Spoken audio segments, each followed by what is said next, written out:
Question है missing number का। हमें यहाँ पर ये बताना है कि प्रश्न चिन्ह के स्थान पर कौन सी संख्या आएगी। तो आइए सबसे पहले तो हमें यहाँ पर ये समझना होगा कि यहाँ पर जो ये नंबर्स लिखे हुए हैं इन नंबर्स में क्या संबंध है। तो संबंध किस तरह से पता लगाया जाता है, या तो पंक्ति में लिखी हुई, यहाँ पर जो पंक्ति में 3 संख्याएं लिखी हुई है, या तो इन तीनों संख्याओं में कुछ ऐसा संबंध ढूंढा जाए जिससे कि यहाँ पर ये पता लग सके कि प्रश्न चिन्ह के स्थान पर कौन सी संख्या आएगी। या फिर हम इस प्रश्न को इस प्रकार भी हल कर सकते हैं कि स्तंभ में लिखी हुई संख्याओं में संबंध को ढूंढ पाएं।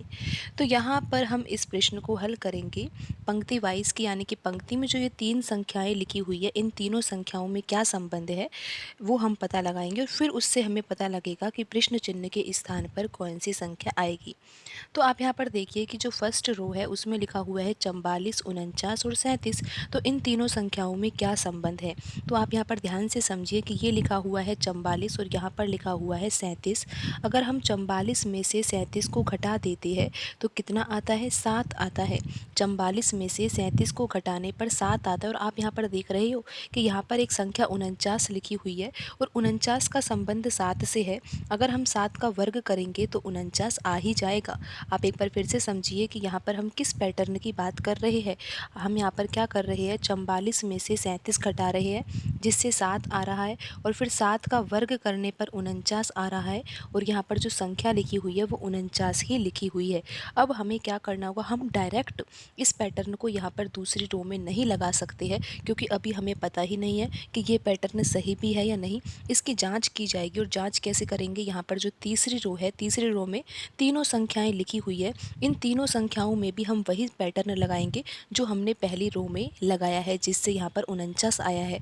तो अब हम यहाँ पर देखते हैं कि ये पैटर्न यहाँ पर सही है भी या नहीं। तो आप यहाँ पर देखोगे करना क्या है, यहाँ पर लिखा हुआ है 58 और यहाँ पर लिखा हुआ है 53। तो सबसे पहले तो हमें क्या करना होगा, 58 में से 53 घटाना होगा। जैसे यहाँ पर 44 में से 37 घटाया था जिससे यहाँ पर 7 आया था। तो यहाँ पर 58 में से 53 को घटाने पर कितना आ रहा है, 5 आ रहा है। फिर आपने देखा था कि यहाँ पर अंतर था जो वो कितना था, 7 था। फिर हमने 7 का वर्ग किया था जिससे कि यहाँ पर 49 आया था। तो यहाँ पर 58 में से 53 घटाने पर 5 आ गया। तो अब हमें 5 का वर्ग करना चाहिए, और 5 का वर्ग तो 25 होता है, लेकिन यहाँ पर तो 35 लिखा हुआ है। तो ये तरीका यहाँ पर सही नहीं है। और अगर डायरेक्ट हम यहाँ पर आंसर लगा देते, यानी कि ये पैटर्न जो है वो दूसरी रो में ही लगा देते और आंसर आ जाता, और ऑप्शन में भी दिया होता वही आंसर, तो हम डायरेक्ट टिक कर देते और हमारा आंसर गलत हो जाता। तो हमें ये जांच करनी चाहिए, क्योंकि यहाँ पर जब दूसरी, यहाँ पर तीसरी रो दी हुई है तो ये इसलिए तो दी हुई है ना कि हम अपने पैटर्न को जांच पाए। तो यहाँ पर अब हम दूसरा पैटर्न लगाएंगे, लेकिन आप इस पैटर्न को भी ध्यान रखिएगा, क्योंकि ऐसा पैटर्न यहाँ पर नहीं लग रहा लेकिन किसी और प्रश्न में तो लग सकता है ना।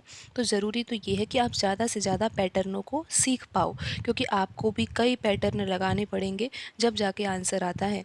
तो यहाँ पर अब हम दूसरा पैटर्न लगाएंगे। यहाँ पर तो पहली रो में आप देख सकते हो कि 44 है, 37 है। यहाँ पर इतना तो सही है कि अगर हम 44 में से 37 घटाते हैं तो 7 आता है। लेकिन आपको यहाँ पर ये ध्यान रखना है कि आप यहाँ पर वर्ग ना करो। आप वर्ग करते हो, 7 का वर्ग तो 49 आता है, उसमें कोई दिक्कत नहीं है। लेकिन हम यहाँ पर आप ऐसा सोच रहे हैं कि 7 में हम 7 का गुणा कर रहे हैं, यानी कि जो अंतर आया है ना उसमें 7 का गुणा करना है, जिससे कि यहाँ पर 49 आ जाएगा। अब यहाँ पर देखिए कि 58 में से अगर हम 53 घटाते हैं, 58 में से 53 घटाने पर यहाँ पर जो अंतर है वो 5 आ रहा है। अब जो ये अंतर आया है इसमें हमें किसका गुणा करना है, यहाँ पर देखिए कि अंतर 7 था, तो अंतर में हमने 7 का गुणा किया है, लेकिन यहाँ पर तो अंतर 5 आया है। लेकिन हम यहाँ पर गुणा किसका करेंगे, 7 का करेंगे, तो यहाँ पर 35 आ रहा है। और अब आप यहाँ पर देख सकते हो कि यहाँ पर 35 ही लिखा हुआ है। तो ये तरीका बिल्कुल सही है। तो अब हम जल्दी से पता लगा लेते हैं कि यहाँ पर प्रश्न चिन्ह के स्थान पर कौन सी संख्या आएगी। तो करना क्या है, सबसे पहले तो हमें क्या करना होगा, 52 में से 41 घटाना होगा। अगर हम 52 में से 41 घटाते हैं तो यहाँ पर ये अंतर कितना आएगा, अंतर आएगा 11। उसके बाद क्या करना है, जो अंतर आएगा ना उसमें हमें 7 का गुणा करना है, क्योंकि यहाँ पर अंतर 5 आया था तो 5 में हमने 7 का गुणा किया था। तो यहाँ पर अंतर ही 11 आया है, तो 11 में 7 का गुणा करेंगे तो कितना आएगा, 77 आएगा। तो यहाँ पर प्रश्न चिन्ह के स्थान पर कौन-सी संख्या आएगी? 77 आएगी। अब आपको ये देखना है कि कौन से ऑप्शन में 77 लिखा हुआ है। तो यहाँ पर जो ऑप्शन सी है उसमें 77 लिखा हुआ है, तो यही सही आंसर होगा।